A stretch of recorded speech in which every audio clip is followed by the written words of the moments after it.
बिस्मिल्लाहिर्रहमानिर्रहीम, अस्सलाम वालेकुम viewers, welcome to Suno Pakistan. सुबह बखैर, उम्मीद आप बिल्कुल ठीक ठाक होंगे।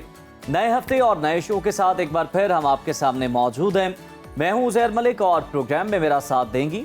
गुड मॉर्निंग, मैं हूं नजफ राजा। उम्मीद करती हूँ आप ज़बरदस्त होंगे, मज़े में होंगे। नाजरीन, मंडे टू फ्राइडे 9 to 11 आपके संग होते हैं बहुत सारी खबरों के साथ। और आज के प्रोग्राम का बाकायदा हम आगाज़ करेंगे एक अच्छी बात से। तो आप जैसे कि जानते हैं नाजरीन, गलतियाँ हर एक से होती हैं और अगर आपसे भी हुई हैं तो माफ़ी मांग लें या किसी को माफ़ कर दें, क्योंकि आज माफ़ करने और माफ़ी मांगने का आलमी दिन है। इंसान नाजरीन ख़ता का पुतला है, इसलिए लाख एहतियात के बावजूद भी गलतियाँ सरजद हो जाती हैं। लेकिन बड़ा इंसान वही है जो गलती पर ढिठाई की बजाय इसको तस्लीम करे और दुरुस्त करने की कोशिश करे, और गलती तस्लीम करने के लिए माफ़ी मांग लें या माफ़ कर लें, ये दोनों अमल करने चाहिए, क्योंकि ये इंसान की अज़मत की दलील है। बिल्कुल, और गलती तस्लीम करके माफ़ी मांगने और माफ़ करने को कोई छोटा बड़ा नहीं हो जाता, बल्कि दूसरों की खताओं को दरगुजर करने से माफ़ करने वाले और माफ़ी मांगने वाले दोनों के दरमियान रिश्ता पहले की निस्बत ज़्यादा गहरा हो जाता है। रिश्ते फिर ख्वाह खूनी हो या दोस्ती के, होते अनमोल हैं, जिसको दरगुजर और बर्दाश्त की आदत मज़ीद तवाना और ख़ूबसूरत बना देती है, जबकि अनार रिश्तों में बिगाड़ पैदा करके उन्हें तबाह करती है। अगर आपसे भी कोई गलती हुई है तो इसको दुरुस्त करने और रिश्तों को मजबूत करने के लिए अना को बलाए ताक रख कर माफ़ी मांग लें। और अगर आप कोई माफ़ी मांगता है तो दिल बड़ा करके उसको माफ़ भी कर लें। इस्लाम भी हमें यही दर्स देता है। बिल्कुल जी, और इसी अच्छी बात के साथ अब प्रोग्राम का बाकायदा आगाज़ कर लेते हैं मौसम की सूरत हाल। और हमेशा की तरह नजफ आपको मौसम के हवाले से अपडेट करें। जी आइए मौसम की सूरत हाल के बारे में आगाह करते हैं।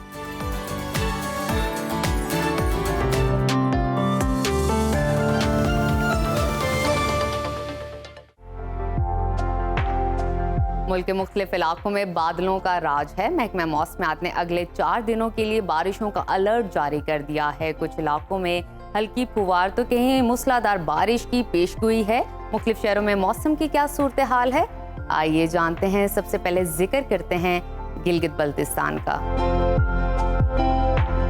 जहां गैर मामूली गर्मी पड़ रही है। चलास पाकिस्तान का गर्म तरीन मकाम बन गया है, जहां दर्जा हरारत 49 डिग्री तक पहुंच गया है। गिलगित में मौसम जुज़वी अबर आलूद रहेगा और वहां पर दर्जा हरारत आज ज़्यादा से ज़्यादा 42 और कम से कम 18 डिग्री रहने का इम्कान है। स्कर्दू की जानिब चलते हैं, वहां पर आज टेम्परेचर ज़्यादा से ज़्यादा 36 और कम से कम 14 डिग्री रहने की तवक्को है। महकमा मौसमियात के मुताबिक अगले 24 घंटों के दौरान गिलगित बल्तिस्तान के बेशतर मकामात पर मौसम गर्म और खुश्क रहने का इम्कान है। तहम हुंजा, अस्तोर और इससे मुल्हिका मकामात पर गरज चमक के साथ बारिश हो सकती है। नजर डालते हैं आज़ाद कश्मीर के मौसम पर, जहां ज़्यादातर मकामात बादलों की लपेट में हैं। मुजफ्फराबाद में आज ज़्यादा से ज़्यादा पारा 39 और कम से कम 23 डिग्री रहने का इम्कान है। श्रीनगर की जानिब चलते हैं, वहां पर दर्जा हरारत आज ज़्यादा से ज़्यादा 36 और कम से कम 19 डिग्री रहने की तवक्को है। महकमा मौसमियात ने आइंदा 24 घंटों के दौरान कश्मीर के बेशतर इलाकों में गरज चमक के साथ बारिश की पेशगोई की है। और अब आपके साथ शेयर करते हैं खैबर पख्तूनख्वा का मौसम, जहां मैदानी इलाकों में काली घटाओं के साथ हब्स ने गर्मी की शिद्दत बढ़ा दी है। पेशावर में आज ज़्यादा से ज़्यादा दर्जा हरारत 41 और कम से कम 27 डिग्री रहने का इम्कान है।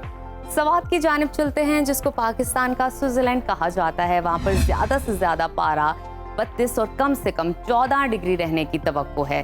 महकमा मौसमियात के मुताबिक आइंदा 24 घंटों के दौरान पेशावर, हरीपुर, एबटाबाद, मानसहरा, बडग्राम, शांगला, कोहाट, मालाकंड, हंगो, चित्राल, बनू, डेरा इस्माइल खान, खैबर वजीरिस्तान में गरज चमक के साथ बारिश का इम्कान है। पहाड़ी इलाकों में लैंडस्लाइडिंग से भी मोहतात रहने की हिदायत की गई है। और अब नजर डालते हैं सुबह पंजाब के मौसम पर,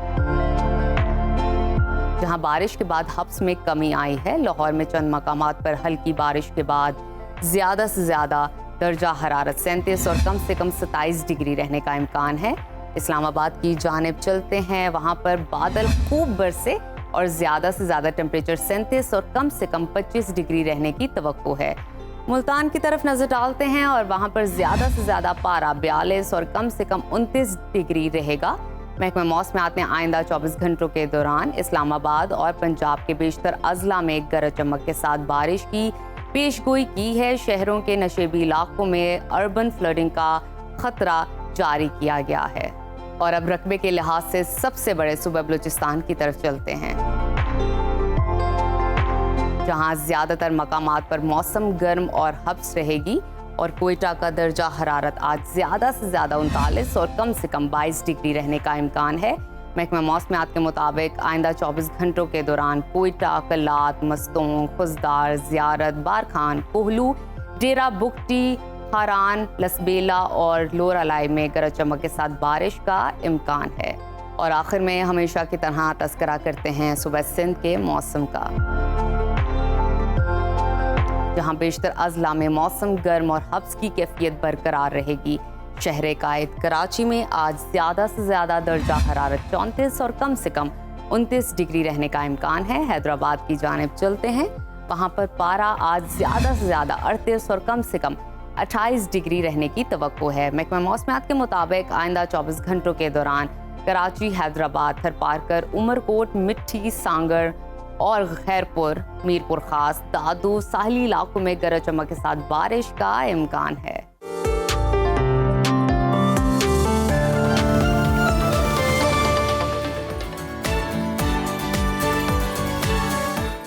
तो नाज़रीन, मानसून का दूसरा स्पेल जोर पकड़ गया है। मुल्क के मुख्तलिफ हिस्से इस वक्त मूसलाधार बारिशों और शदीद मौसम की लपेट में हैं।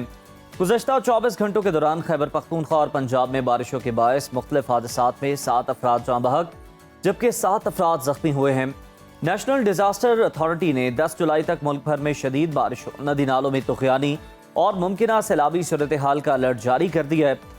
रिपोर्ट के मुताबिक पंजाब, सिंध, खैबर पख्तूनख्वा, बलोचिस्तान, आज़ाद कश्मीर और गिलगित बल्तिस्तान के नशेबी इलाकों में सैलाबी कैफियत पैदा हो सकती है, जबकि बाज़ मकामात पर लैंड स्लाइडिंग का भी खतरा जाहिर किया जा रहा है। दरिया जनाब के मराला और कादराबाद के मकामात पर कम दर्जे के सैलाब का इम्कान जाहिर किया गया है, जबकि दरिया काबुल, सिंध, सवात, चित्राल, हुंजा और दीगर नदी नालों में पानी के बहाव में खतरनाक हद तक इजाफा मुतवक्के है। खास तौर पर शुमाल मशरकी पंजाब और जनूबी बलूचिस्तान में अलर्ट लेवल बढ़ा दिया गया है, जहां पीर पंजाल रेंज से निकलने वाले नाले किसी भी वक्त तुग़यानी की सूरत इख्तियार कर सकते हैं।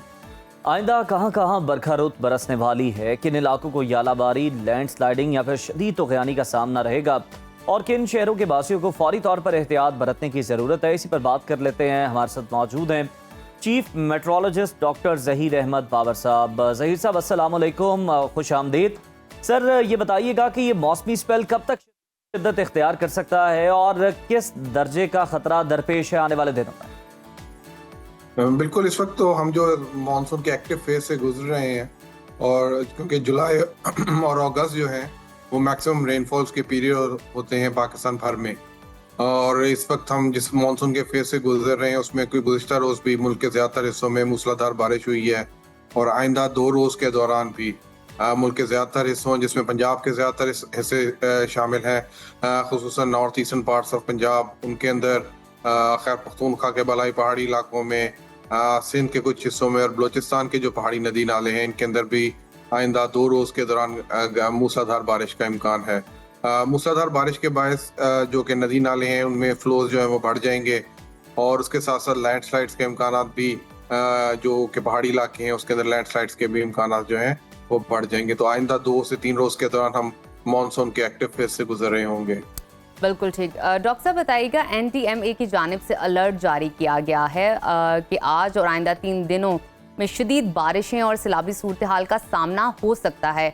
बताइएगा किन इलाकों में ज़्यादा बारिश मुतवक्के है स्पेसिफिकली और किन शहरी इलाकों में अर्बन फ्लडिंग का खतरा बढ़ सकता है और मौजूद है? देखिए, मानसून रेनफॉल्स जहाँ पे एक पॉजिटिव इम्पैक्ट लेके आती हैं, वाटर रिजर्वायर्स बेहतर होते हैं, सबसरफेस वाटर बेहतर होता है, दरियाओं के, नदी नालों के फ्लोज बेहतर होते हैं, वाटर अवेलेबिलिटी ज़्यादा हो जाती है। उसके साथ साथ कुछ हैजर्ड्स भी मानसून रेन्स के साथ वाबस्ता है। ख़ास तौर पर ओवर द ईयर्स हमारे जो सिटी सेंटर्स हैं उनके अंदर आबादी बढ़ गई भी है और इसके अंदर क्योंकि क्लाइमेट चेंज की वजह से शॉर्ट पीरियड ऑफ टाइम में एक्सटेंसिव रेनफॉल्स हो रही हैं। तो हमारे जो बड़े शहर हैं जिसमें लाहौर है, रावलपिंडी है, पिशार है, इन तमाम इलाकों में जो है वो शॉर्ट पीरियड ऑफ टाइम में हैवी रेनफॉल एक्सपेक्टेड है अगले 2 या से 3 रोज के दौरान। तो जो मुल्क के ज़्यादातर जो अर्बन बिग सेक्टर्स हैं उसके अंदर 2 रोज के दौरान अर्बन फ्लडिंग के चांसेस रहेंगे। इसी तरह जो हमारे माउंटेनियस एरियाज हैं, कश्मीर के माउंटेनियस एरियाज हैं, खैबर पख्तूनख्वा के पहाड़ी इलाके हैं, बलूचिस्तान की के इलाके हैं, सेंट्रल पंजाब में डीजी खान की हिल टॉरेंट्स हैं, क्योंकि एक्सेसिव रेनफॉल्स एक्सपेक्टेड हैं तो इन इलाकों में आइंदा 2 रोज के दौरान फ्लैश फ्लडिंग के चांसेस भी रहेंगे। इसी तरह जो माउंटेनियस एरियाज हैं, क्योंकि वहाँ पे एक्सेसिव रेनफॉल एक्सपेक्टेड है, तो इसके साथ साथ जो लैंडस्लाइड्स हैं माउंटेनियस एरियाज में वो भी एक्सपेक्टेड है। अच्छा ज़हीर साहब, दरियाओं और नदी नालों में पानी के बहाव के हवाले से कौन से मकामात ऐसे हैं जिनकी आप निशानदही कर सकते हैं कि सबसे ज़्यादा जिन्हें हसास करार दे दिया गया है और इर्द गिर्द की आबादियों को वहाँ से निकल जाने का कहा गया है? देखिए, फिलहाल तो जो कि एक्सेसिव रेनफॉल्स हैं वो एक्सपेक्टेड हैं। जो चनाब के नदी नाले हैं, रावी के नदी नाले हैं, इसी तरह रिवर काबुल है और उसकी ट्रिब्यूटरीज हैं, इन तमाम नदी नालों और उसकी ट्रिब्यूटरीज में एक्सेसिव रेनफॉल्स एक्सपेक्टेड हैं। इसी तरह डीजी खान के हिल टॉरेंट्स हैं, यहाँ पे भी एक्सेसिव रेनफॉल्स जो है वो एक्सपेक्टेड हैं। तो इन तमाम नदी नालों के इर्द गिर्द जो भी लोग हैं उनको आइंदा 2 से 3 रोज के दौरान खास तौर पे मानसून में तो ओवरऑल, लेकिन जो कि एक्टिव फेज होता है मानसून के अंदर उसमें खास तौर पे एहतियाती तदाबीर इख्तियार कर लेनी चाहिए। और जो डिजास्टर मैनेजमेंट अथॉरिटीज हैं, महकमा मौसमियात है और लोकल गवर्नमेंट है, उनके साथ इन टच रहें और जो भी वो वेदर एडवाइजरी फोरकास्ट इशू कर रहे होते हैं उसको अपने मद्देनजर जरूर रखें। इसी तरह जो ट्रैवलर्स हैं और जो टूरिस्ट हैं वो भी जब ट्रैवल कर रहे हों तो इन जरूर चीज़ों को, वेदर फोरकास्ट को अपने मद्देनजर जरूर रखें। बिल्कुल ठीक। डॉक्टर साहब बताइएगा कि पीर पंजाल रेंज से निकलने वाले नालों में तुगजानी का खतरा कितना संगीन है और क्या मकामी आबादी को फौरी इनखला की जरूरत पड़ सकती है? देखिए, ओवरऑल जैसे कि मैंने कहा है कि जो भी माउंटेनियस एरियाज हैं, खासतौर पे जो हिल टॉरेंट्स हैं, चाहे वो डीजी खान के हिल टॉरेंट्स हों, पंजाब के हिल टॉरेंट्स हों या खैबर पख्तूनख्वा के कश्मीर के हिल टॉरेंट्स हों, क्योंकि हिल टॉरेंट्स के अंदर के टॉप्स के ऊपर एक्सटेंसिव रेनफॉल्स हो जाती हैं और short period of extensive rainfalls की वजह से वो फ्लोज जो हैं वो अचानक बढ़ जाते हैं, क्योंकि डाउन स्ट्रीम में लोगों को इस चीज़ का एहसास नहीं हो रहा था कि शायद माउंटेनियस एरियाज पे बारिश हो रही है। तो आपको इस चीज़ का एहसास करना चाहिए कि आप एक्सटेंसिव मानसून पीरियड से गुजर रहे हैं और रेनफॉल्स जो हैं वो अनएक्सपेक्टेडली ज़्यादा भी हो जाती है कुछ एरियाज में, जिसकी वजह से फ्लोज जो हैं वो अचानक राइज कर जाते हैं। तो इसमें रिस्पांस टाइम जो है खासतौर पर हिल टॉरेंट्स में बहुत कम होता है। तो जब भी जो भी लोग इसमें हिल टॉरेंट्स को क्रॉस कर रहे हैं, उसके क्रॉस रह रहे हैं या उनके इर्द गिर्द मौजूद होते हैं, तो उनको चाहिए कि वहाँ से थोड़ा सा दूर हो जाएं और एहतियाती तदाबीर इख्तियार करें। ज़हीर साहब, ज़रूरी इलाकों के लिए इस बारिश का ख़ास तौर पर क्या असर हो सकता है? किसानों को क्या एहतियाती तदाबीर इख्तियार करनी चाहिए मौजूदा सूरत हाल को सामने रखते हुए? देखिए, इन बारिशों का, मानसून का तो सारा साल जो फार्मर्स हैं, किसान हैं, जो काश्तकार हैं वो इंतजार कर रहे होते हैं और अच्छी रेनफॉल्स जो हैं वो उनके जो वाटर रिजर्वायर्स उनको रिचार्ज करती हैं, जो उनकी पानी की अवेलेबिलिटी है वो बेहतर होती है। जो राइस की कल्टीवेटेड एरियाज हैं वहाँ पे वाटर अवेलेबिलिटी ज़्यादा होती है, उनके लिए पॉजिटिव इम्पैक्ट है इन तमाम चीज़ों का। लेकिन उन एरियाज में जहाँ पे short period of time excessive rainfall हो जाती है वहाँ पे थोड़ा सा इसका नेगेटिव इम्पैक्ट है। लेकिन ओवरऑल मानसून रेनफॉल्स का वाटर अवेलेबिलिटी के हवाले से, चाहे वो फार्मर्स की हो या दूसरे जहाँ पे ज़रूरियात हो पानी की, उन तमाम में पॉजिटिव इम्पैक्ट होता है मानसून रेनफॉल्स का।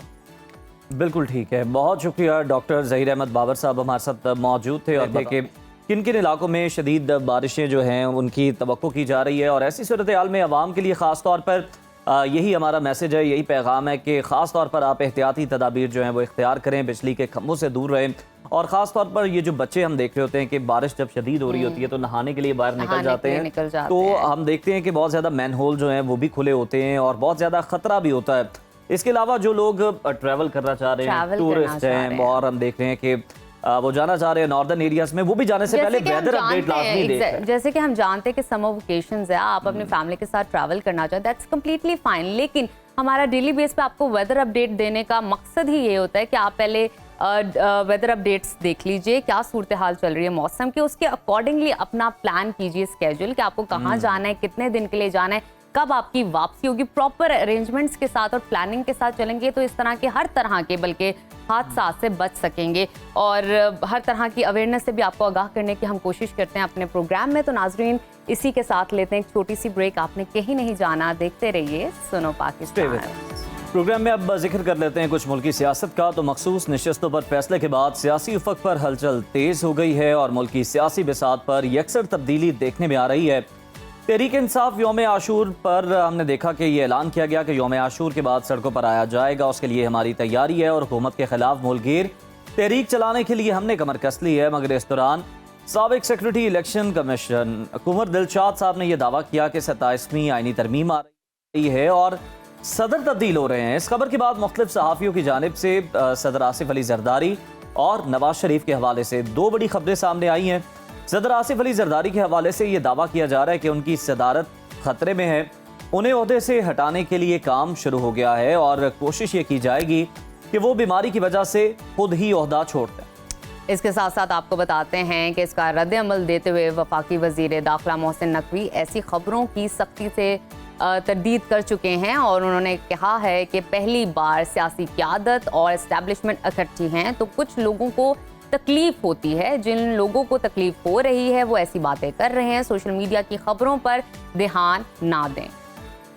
दूसरी तरफ नवाज शरीफ के हवाले से ये दावा किया गया कि उन्होंने बानी पीटीआई से मुलाकात का फैसला किया है। वो नफरत की सियासत खत्म करने के लिए अडयाला जेल जाने के लिए तैयार हैं। जमहूरी अख्तार को आगे बढ़ाया जाएगा और जमहूरियत की खातिर बानी पीटीआई से मिलने के लिए तैयार हैं। एग्रीमेंट करने को भी तैयार हैं और सुलह कराने को तैयार हैं, जिस पर नायब वज़ीर आज़म और वज़ीर ख़ारजा इसहाक़ डार ने रद्द-ए-अमल दिया और ऐसी कयास आराइयों को मुस्तरद करते हुए ये वाज़ेह किया कि नवाज शरीफ की बानी पीटीआई से मुलाकात की खबर अफवाह है।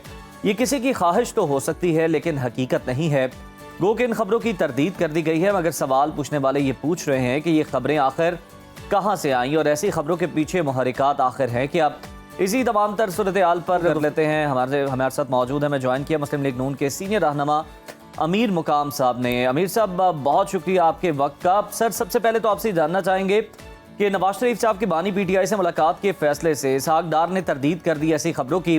वो कहते हैं ये किसी और की ख्वाहिश हो सकती है। ये बताइएगा, आपके नज़दीक ऐसी खबरें किसकी ख्वाहिश हो सकती हैं, किसकी जानिब से ये चलवाई जा सकती हैं और क्या मुहरिकात हो सकते हैं इसके पीछे? नहीं, मतलब ये खबरों की एक फैक्ट्री और जहाँ से ये खबरें निकलते हैं, आपने बस बैठ कर और सोच कर और कोई खबर लॉन्च करना इंतहाई काबिल अफसोस है। सच इस तरह न कोई बात हुई और न कोई बात है और न कोई बात हुई और न मुझे नजर आ रहा है कि इसके साथ क्या इमरान खान के अपने वही केसेस है, अपने मुकदमात है, अपने फैसले है। इसमें कोई सियासी बंदे का या किसी और बंदे का आने का सवाल पैदा नहीं होते। उनके अपने कोर्ट से अदालत है, उनको फेस करे, वही उनको रिहा भी कर सकते हैं और अंदर भी रख सकता है। ये उनकी अपने आप को मसरूफ रखने, कभी एक जगह खबर लिंक करता है, कभी दूसरी जगह खबर लिंक करता है। इसमें शक ही नहीं है कि नवाज शरीफ साहब का बहुत बड़ा दिल है, बहुत एक ग्रेट लीडर है। वो इस तरह इमरान की तरह और इन लोगों की तरह नहीं है कि विक्टिमाइजेशन के एक एक्सट्रीम और हाथ पर जाना जो उसने अपने दौर में किए। उसने तो वो सारी बातें अपनी जगह, मगर इसमें उसका न कोई रोल न कोई बात, इस तरह सच कोई बात नहीं। मैं कहता हूँ 100% जिसने ये खबर फैला दी है झूठ पर मबनी है, हकीकत के साथ कोई ताल्लुक नहीं। ठीक है जी, इस हवाले से भी आपका कमेंट ले लेते हैं। बताइएगा, सदर आसिफ अली जरदारी को ओहदे से मुतल्लिक हटाने की अफवाहों पर मोहसिन नकवी कहते हैं कि जिन लोगों को तकलीफ है वो लोग ऐसी खबरें फैला रहे हैं। मैं आपसे ये जानना चाहूँगी किन लोगों की तरफ इशारा किया जा रहा है? आसिफ अली जरदारी की सदारत से किसको तकलीफ हो सकती है? मतलब है कि ये वही लोग हैं, ये भी उस फैक्ट्री से निकला होगा जो सारे झूठ की खबरें बना रहे होते। और मैं ये बात करूंगा कि उनसे बाद लोगों को वाकई ये तकलीफ है, हमारी और पीपल पार्टी के दरमियान डिफरेंसेस, फिर दूसरे खबरें, हर किस्म की खबरें बाहर लाते, उनको ये तकलीफ हो रही है कि क्यों इस तरह एक मजबूत सेटअप है और आप पार्लियामेंट में भी देखे और हमारी एक साथ चलने के भी देखे तकलीफ हो रही है। और फिर इस्टेब्लिशमेंट के साथ इस तरह एक स्ट्रांग बांड है कि इस्टेब्लिशमेंट और गवर्नमेंट और सदर साहब प्राइम मिनिस्टर साहब है या पूरी गवर्नमेंट है, एस्टेब्लिशमेंट, और ये क्यों एक पेज पर चल रहे, एक साथ चल रहे और मुल्की मफाद के फैसले कर रहे हैं। तो वही लोग ये अपने फैक्ट्री से निकालते हैं बातें कि इस तरह होना है। बिल्कुल ठीक है, यानी अमीर साहब आप भी कह रहे हैं कि इन खबरों का जो मरकज है वो एक ही है, एक ही जगह से ये खबरें आ रही हैं। सर चलें, कोई किसी से मुलाकात के लिए नहीं जा रहा, कोई अपना ओहदा छोड़ के नहीं जा रहा, तो सर ये बताइएगा कि क्या 27वीं तरमीम आ रही है? क्योंकि साबिक सेक्रेटरी कंवर दिलशाद साहब ने, जो कि जिम्मेदार आदमी, उन्होंने ये दावा किया है, और क्या आपको लगता है कि 27वीं तरमीम वाकई आ रही है? और अगर आ रही है तो फिर इसमें क्या हो सकता है? नहीं, मतलब है कि तरामीम आना और वो तो पार्लियामेंट का काम है, और लोग देखते हैं कि मुल्क की बेहतरी के लिए कवानीन बनाया जाता है। 26वीं तरमीम आई तो उसमें भी वही फायदा कि आम आदमी को रिलीफ मिलना शुरू हो गया। उनके केस, उनकी बारी जो कई सालों से गायब थे, वो लगने शुरू हो गए। तो ये तो, मगर इस तरह सच कोई बात जो अभी आप कह रहे हैं बीइंग ए पार्लियामेंटेरियन, न मेरे नॉलेज में न कोई इस तरह बात हो रही है, न मेरे इल्म में, और एक कोई इस तरह बात भी नहीं कि अगर आप कहते पहले भी 26 तरामीम पहले भी आए, फिर भी उनकी आवाम की बेहतरी के लिए और कौम की बेहतरी के लिए कोई तरमीम लाया जा सकते हैं, मगर सच इस तरह कोई इसमें न काम हो रहा है, और न कम अज कम मेरे इल्म में है ही नहीं, न किसी और के इल्म, न मैंने किसी से सुना है कि इस तरह हो रहा है। बिल्कुल ठीक है। इस हवाले से भी हमें बताइएगा कि महमूद खान अचकज़ई ने कौमी हुकूमत के क़याम के लिए वज़ीर आज़म को मुज़ाकरात की पेशकश कर दी है। महमूद खान अचकज़ई की ये पेशकश कितनी काबिल अमल है, और क्या हुकूमत मुल्क के बेहतरीन मुफाद में कौमी हुकूमत के क़याम के लिए तैयार है? क्या लगता है आपको? कौमी हुकूमत की जब एक इलेक्टेड गवर्नमेंट मौजूद है, मुंतखब हुकूमत मौजूद है, और अपनी काम इसी तरह कर रहे हैं कि अगर आप इस हुकूमत से आने से पहले के हालात देखे और अभी देखे, अल्लाह ताला का रहम है कि हर महाज पर उनको कामयाबियां हो रही हैं, और इंडिया पाकिस्तान का जंग हो, वो माईशत की तरफ देखे, वो आम आदमी की रिलीफ की तरफ देखे, वह इस तरह ये कि यकजहती नजर में आ रही है। तो इन हालात में महमूद खान साहब मेरे काबिल एहतराम है, उसकी ख्वाहिश हो सकती है, और हर एक सियासतदान अपने आप को बिजी रखने के लिए खबरें भी देते हैं, बात भी करते हैं, उनका हक है, उनका राइट है, मगर सच इस तरह कोई चीज़ ये इन हालात में है नहीं कि अभी जिस तरह सिस्टम चल रहा है और निज़ाम चल रहा है इस मुल्क और कौम की मफाद में, तो मेरे ख्याल में उसमें कोई तरह बात नहीं है कि इसको ख़त्म करके और नए मिक्स लोग ले आए तो वो किस तरह और किस तरह चलेगा, और ज़रूरत ही क्या है, उसकी अपना टाइम है, मुद्दत है, उसी तरफ जा रहे हैं, और उसके बाद इंशाअल्लाह ताला दोबारा भी मुंतखब हुकूमत आएगी और इंतखाबात होंगे, इस तरह कोई बात नहीं। बिल्कुल ठीक है। अमीर मकाम साहब, मखसूस नशिस्तों के फैसले के बाद हम देख रहे हैं कि खैबर पख्तूनख्वा हुकूमत बड़ी तवज्जो का मरकज़ बनी हुई है। मौलाना फजलुर रहमान और अवामी नेशनल पार्टी ने तो KP हुकूमत गिराने के किसी भी अमल की मुखालफत की है। क्या आपको लगता है कि मौलाना और ANP के बगैर अपोजिशन जमातें KP हुकूमत गिरा सकेंगी?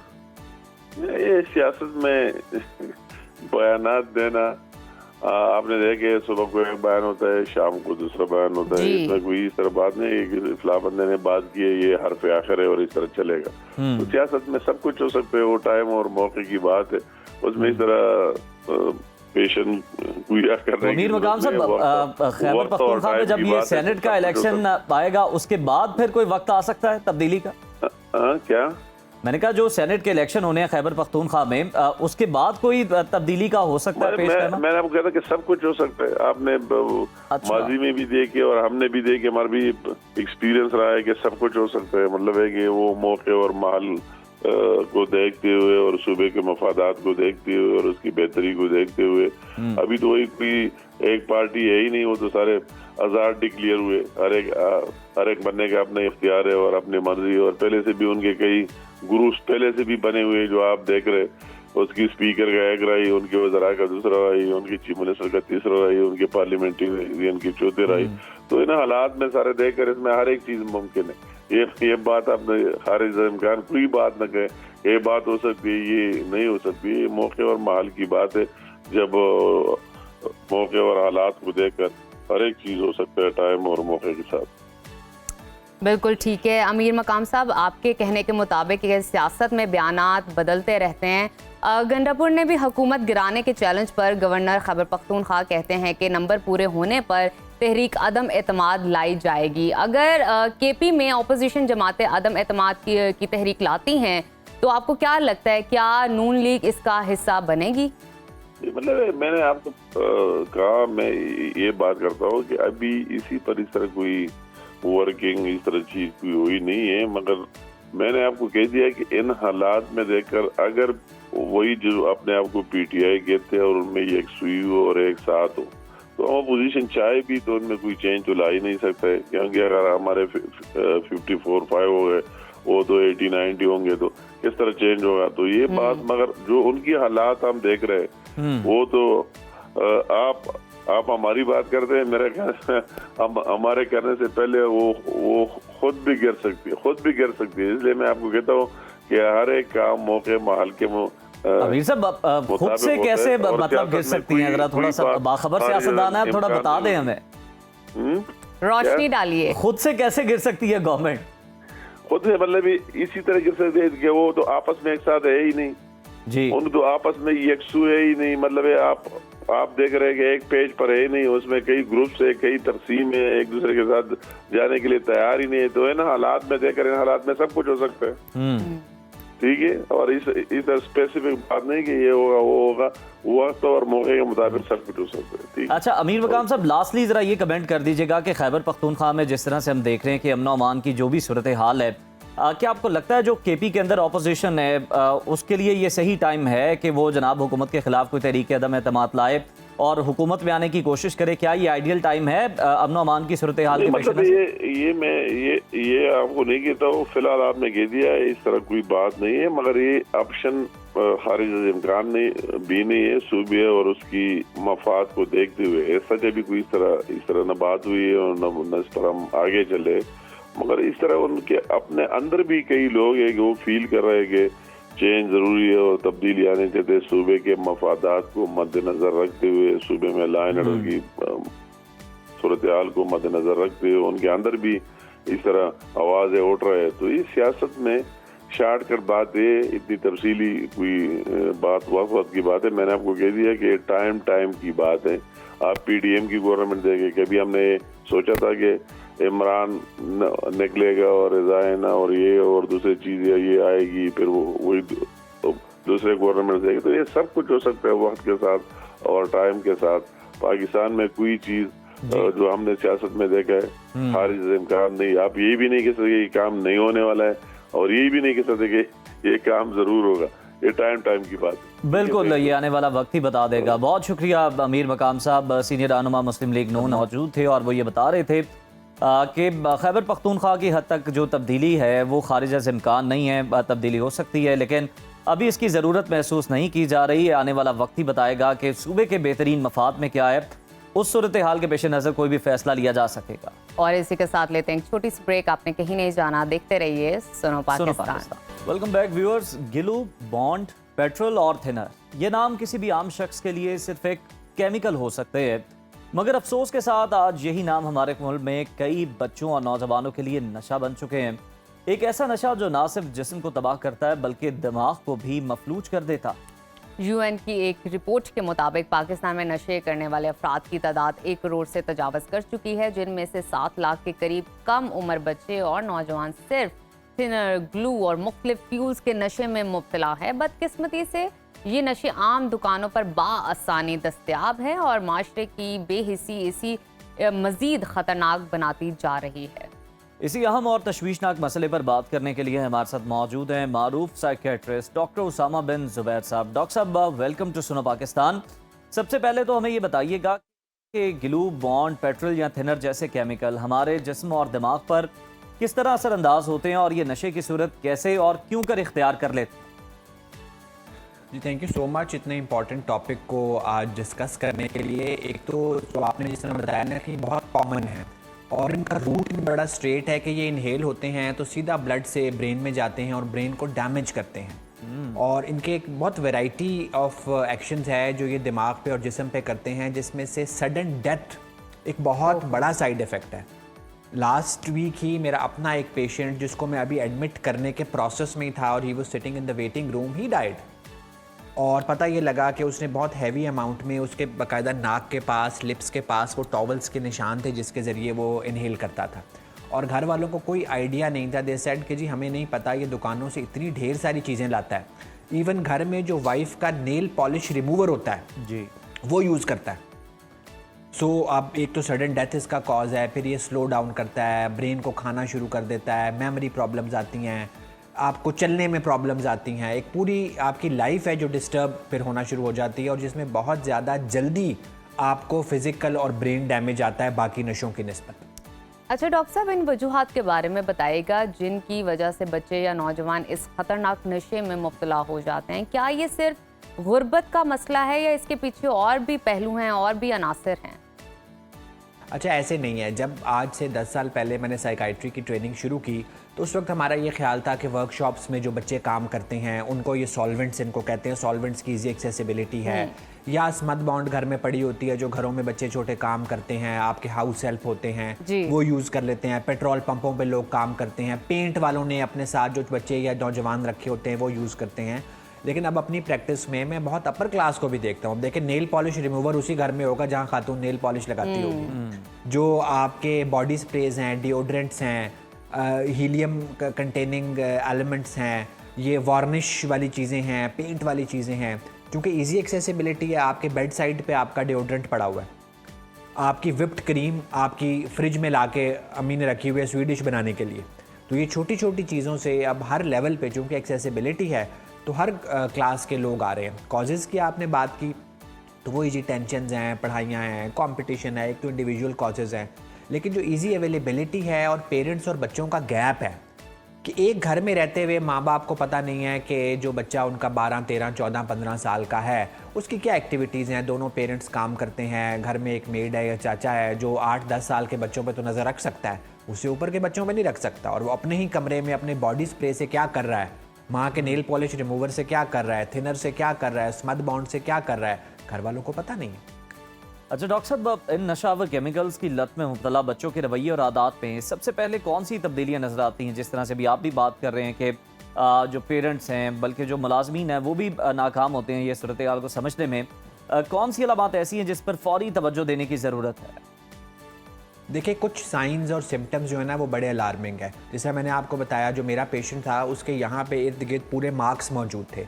चूँकि ये बच्चे यूज़ कैसे करते हैं, या डायरेक्ट इनहेल करते हैं, या पेपर बैग पे स्प्रे करके उस बैग के अंदर मुंह देते हैं, या टॉवल्स में करके टॉवल्स को नाक और मुंह में निचोड़ते हैं, तो फिर इनके नेज़ल डैमेज होना शुरू हो जाता है। बार बार लगता है कि इनकी नाक से खून आ रहा है और जो आता भी है, चेहरे के गिर्द मार्क्स बनना शुरू हो जाते हैं। ये लड़खड़ा के चलना शुरू कर देते हैं। आपको पहला शक होता है कि अल्कोहल तो नहीं ले रहे।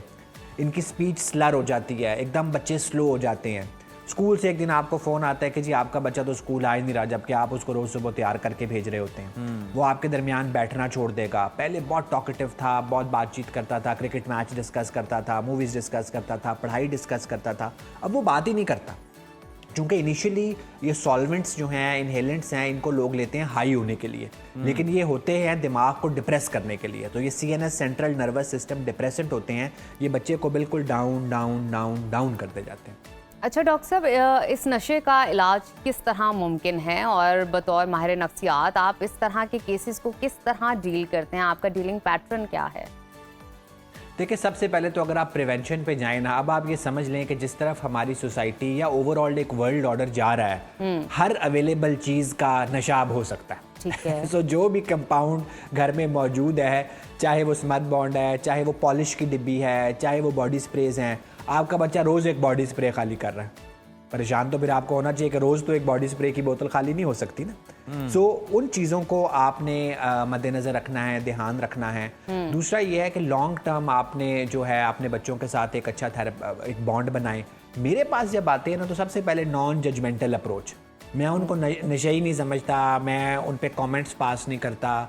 मैं उनको बताता हूँ कि यार एक अवेलेबल चीज़ थी जो हम सारे यूज़ करते हैं, आपका यूज़ थोड़ा ज़्यादा हो गया, हैज़र्डस हो गया। हम इसको मोटिवेशनल इंटरव्यूइंग कहते हैं। अब आप खुद बताओ बेटा कि आपके पिछले 6 महीने के क्या ग्रेड्स थे और पिछले 1 हफ्ते के क्या ग्रेड्स हैं।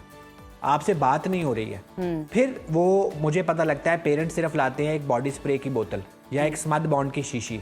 फिर मुझे पता लगता है कि वहाँ पॉलिश भी यूज़ हो रही थी, वहाँ थिनर्स भी यूज़ हो रहे थे, वहाँ विप्ड क्रीम भी यूज़ हो रही थी, वहाँ मदर का नेल पॉलिश रिमूवर भी यूज़ हो रहा था। फिर जब मैं नॉन जजमेंटल होता हूँ तो मुझे पूरी एक लिस्ट पता चलती है।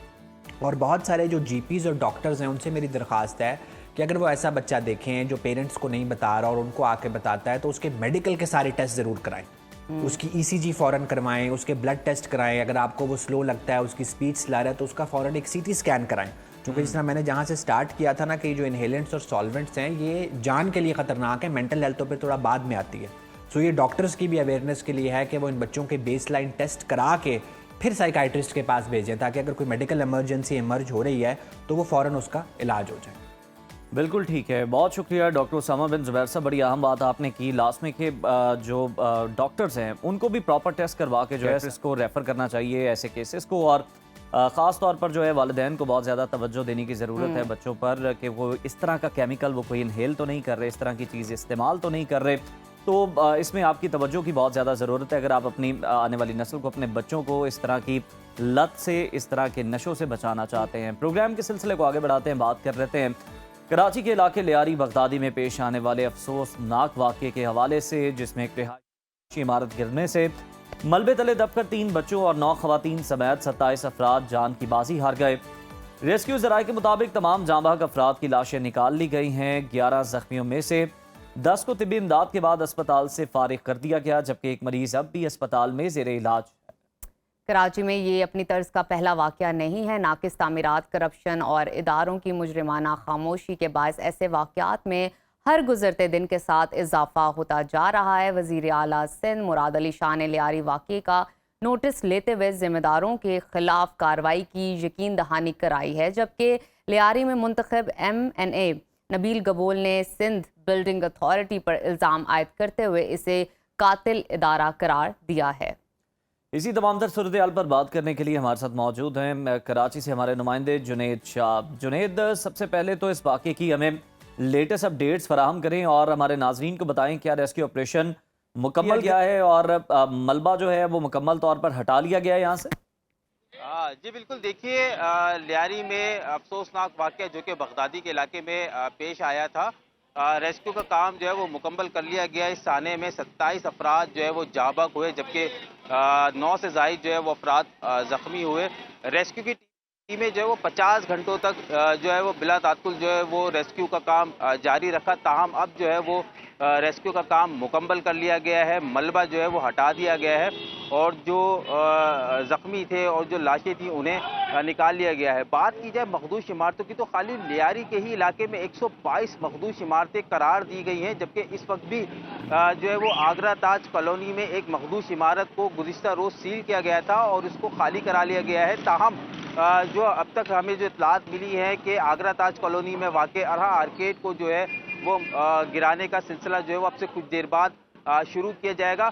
अगर बात की जाए हुकूमती इदारों की, तो ये बिल्डिंग जो है जो बगदादी में जो वाक़या पेश आया है, ये तकरीबन 1 से 2 रोज़ कबल जो है बिल्डिंग जो है वो झूलना शुरू हो गई थी। इसके बावजूद जो है सिंध हुकूमत की जानिब से ना ही जो है वो इस बिल्डिंग को खाली कराया गया और ना ही जो है वो यहाँ पे मौजूद रहने वाले ख़ानदानों को दूसरी जगह पे मुंतकिल किया गया। इस वक्त भी कराची के इलाके लियारी के अंदर 122 ऐसी इमारतें हैं जिन्हें नाकाबिले रिहाइश करार दिया गया है, लेकिन हुकूमत की जानिब से अभी तक इन जो इमारतें हैं इनके खिलाफ कोई ऑपरेशन नहीं शुरू किया गया है। इब्तिदाई यही होती है कि जब कोई इमारत नाकाबिले रिहाइश करार दी जाए तो उसको पहले सबसे नोटिस दिया जाता है। नोटिस देने के बाद जो है वहाँ पे बिजली और गैस के कनेक्शन मुनक़ता किए जाते हैं। उसके बाद जो है इसको खाली कराने का अमल अच्छा जुनेद, हमें स्पेसिफिकली इस इमारत के बारे में बताएगा, ये इमारत कितना अरसा पहले तामीर की गई थी? और रुकन कौमी असम्बली नबील कबूल ने इल्ज़ाम आयद किया है कि इमारत की मखदूश हालत के बारे में बार बार शिकायत के बावजूद सिंध बिल्डिंग कंट्रोल अथॉरिटी ने इस जानिब कोई तवज्जो नहीं दी। इस बयान में आप क्या समझते हैं, कितनी सदाकत है, इस बारे में भी बताइए। देखिए, नबील कबूल साहब ने तो ये इल्ज़ाम SBCA पर आयद कर दिया कि इसकी सारी जिम्मेदार जो वो SBCA, लेकिन ये सारी जिम्मेदारी हुकूमत पर आयद होती है, क्योंकि जो यहाँ पे रिहाइश पजीर जो ख़ानदान थे वो कैसे खाली कर देते अपने घरों को। हुकूमत को चाहिए था कि वो खाली कराने से कबल जो है वो नोटिस देने के बाद उनको मुतबादिल रिहाइश फराहम करती ताकि वो यहाँ से निकलकर दूसरी जगह पर मुंतकिल होते, लेकिन हुकूमत की जानिब से ऐसा कोई इकदाम नहीं किया गया, जिसकी वजह से ये सानहा रोनुमा हुआ। अच्छा, कराची के अंदर ये पहला वाकया नहीं है बिल्डिंग गिरने का, इससे कबल भी जो है वो बेशतर वाकयात हो चुके हैं, जबकि इसी साल कराची में लियारी के इलाके में जो है वो छत गिर गई थी, जिसकी वजह से एक बिल्डिंग जो है वो बुरी तरीके से मुतासिर हुई थी। लेकिन हुकूमत जो है वो सिर्फ जब ये सानिया हो जाता है उसके बाद जो है वो नोटिस लेती है, जिस तरह बिल्कुल नोटिस लेती है, लेकिन जुनेद हम यही चाहते हैं कि आने वाले दिनों में इस तरह के कोई अफसोसनाक वाकयात ना पेश आए। जिला इंतजामिया ने ये कहा है कि लियारी में 22 इमारतें ऐसी हैं जिन्हें मखदूश करार दिया गया, जिनमें से 14 को खाली करा लिया गया, जबकि 8 इमारतों को खाली कराने की कोशिश की जा रही है। इस हवाले से क्या हिकमत अमली बनाई गई है? इन इमारतों में रहने वाले अफराद को क्या कोई मुतबादिल रिहाइश देने का मनसूबा भी ज़ेर गौर है?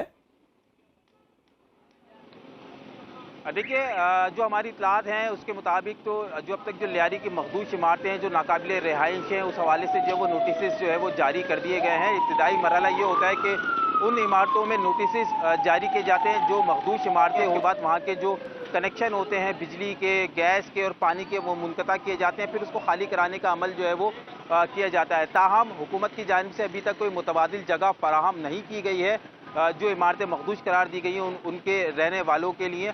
और ये भी देखने में आया है कि इसी नाहिली और सुस्ती की वजह से जो है ऐसे वाकयात रोनुमा होते हैं, अगर हुकूमत बर वक्त उनको। बिल्कुल, बहुत ही अफसोसनाक हादसा है जो कि पेश आया। बहुत शुक्रिया जुनेद शाह अपडेट करने के लिए। और अब देखना ये है कि कौन जो है जिम्मेदार हैं इस वाक़े की और किस पर जिम्मेदारी आयद की जाती है और किसके खिलाफ कार्रवाई अमल में लाई जाती है। इसी के साथ बढ़ते हैं ब्रेक की जानिब। Stay with us. Welcome back to Suno Pakistan. नाजरीन, आजकल सोशल मीडिया का ज़माना है और यूट्यूब इस दुनिया का चैम्पियन है। लाखों लोग आज यूट्यूब से कमाई कर रहे हैं। ये एक ऐसा प्लेटफॉर्म है जिस पर रोज़ाना तकरीबन 15 अरब वीडियोस देखी जाती हैं और यूट्यूब सालाना 40 अरब डॉलर से ज़ायद आमदनी अपने क्रिएटर्स में तकसीम कर रहा है। एक वक्त था जब लोगों को एक वीडियो बनाने के लिए कैमरा, माइक, लाइट्स और फिर एडिटिंग की ज़रूरत पेश होती थी, मगर अब दुनिया में बहुत से लोग इन सब चीज़ों के बगैर भी वीडियोस बनाकर लाखों कमा रहे हैं और इस तरीकों को कहते हैं यूट्यूब ऑटोमेशन।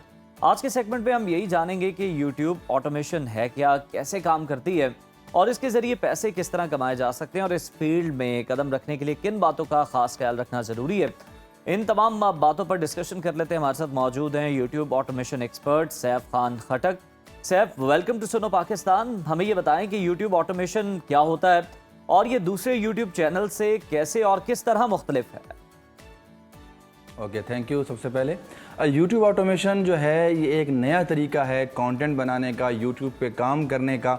इससे पहले जो पुराना तरीका था उसमें हम स्क्रिप्ट खुद लिखते थे, वॉइस के लिए एक वॉइस ओवर को बुलाते थे, उसको स्टूडियो अरेंज करके देते थे, वो खुद वॉइस ओवर करता था।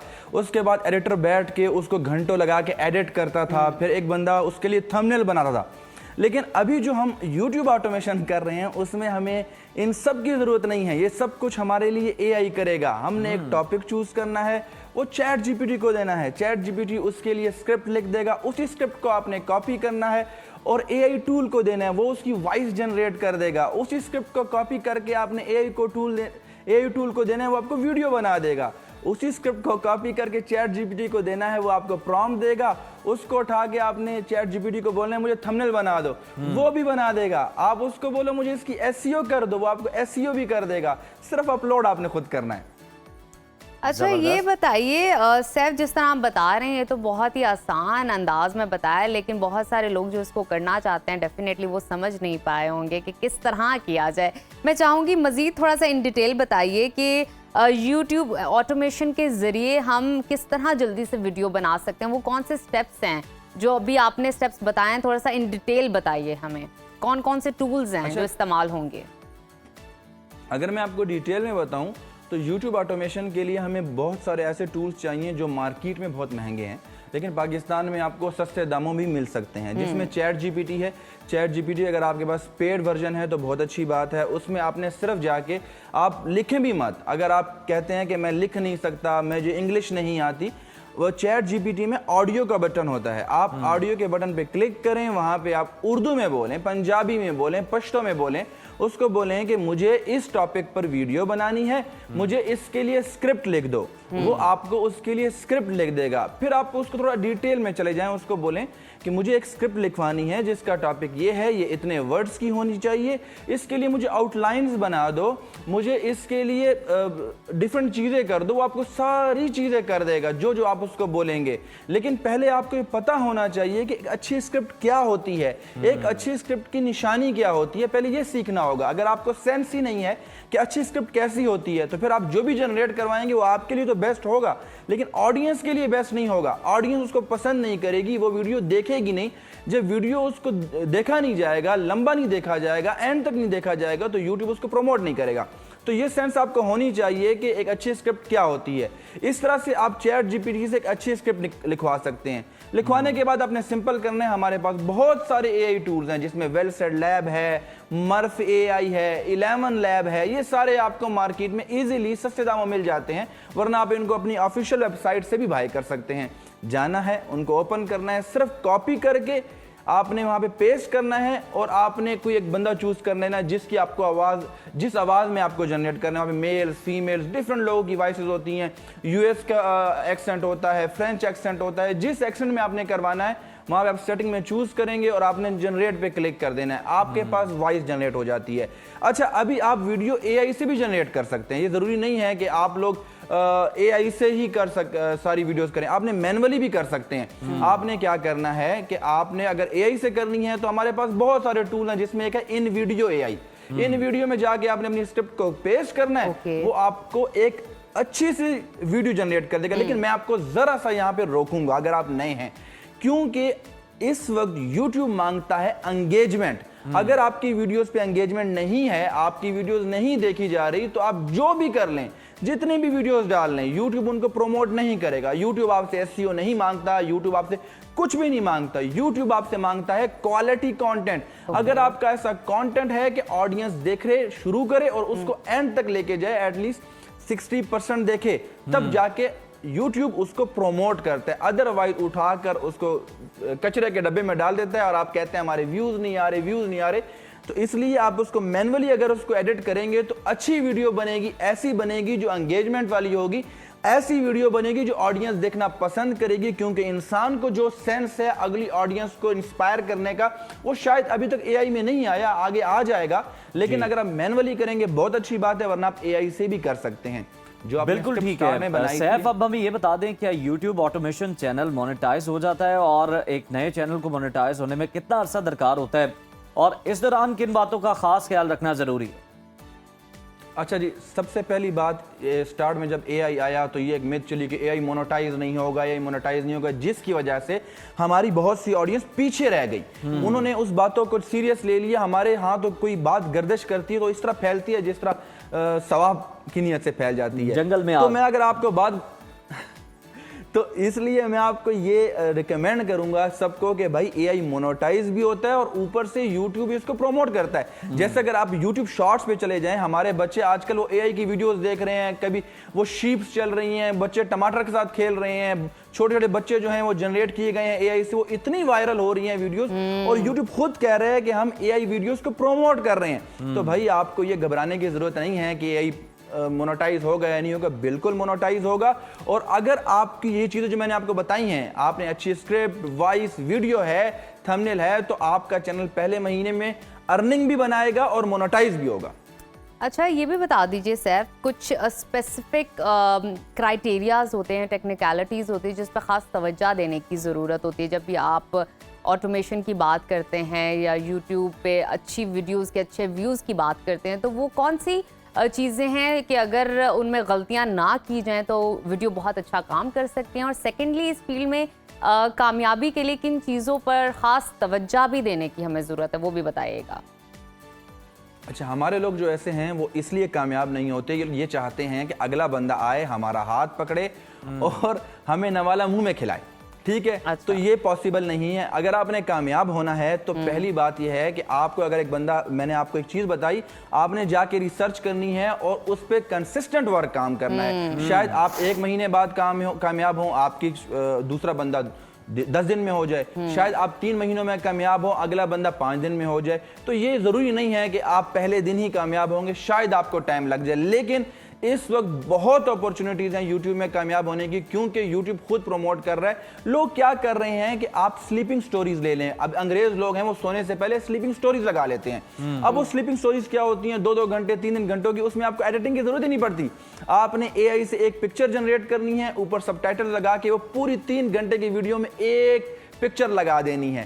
अब उस वीडियो को आप जनरेट करें, अपलोड करें, आपको वो अर्निंग देगा, वो आपका मोनेटाइज होगा। और मैं आपको एक और टिप दे रहा हूं इसके साथ साथ, आप उसी वीडियो को 5 लैंग्वेजेस में चेंज कर दें, स्पेनिश, पुर्तगीज, इसके अलावा फ्रेंच में चेंज कर दें, इटालियन में चेंज कर दें। उसकी सिर्फ आपने लैंग्वेज को ट्रांसलेट करना है, वो भी आपने चैट GPT को देना है, वो आपको ट्रांसलेट कर देगा। आपने इसके लिए 5 अलग चैनल बना देने हैं, और मैं आपको गारंटी देता हूं कि आपका इस 5 में से 2-3 चैनल जरूर चलेंगे। अच्छा सैफ, लास्टली ये बता दें, पाकिस्तान में यूट्यूब की कमाई हम देखते हैं कि कंपैरेटिवली बहुत कम है पूरी दुनिया से। आप क्या मशवरा देंगे कि पाकिस्तान में रहते हुए ऑटोमेशन के जरिए किस टॉपिक पर और किस तरह की वीडियोस बननी चाहिए जिनमें कमाई का स्कोप ज्यादा हो?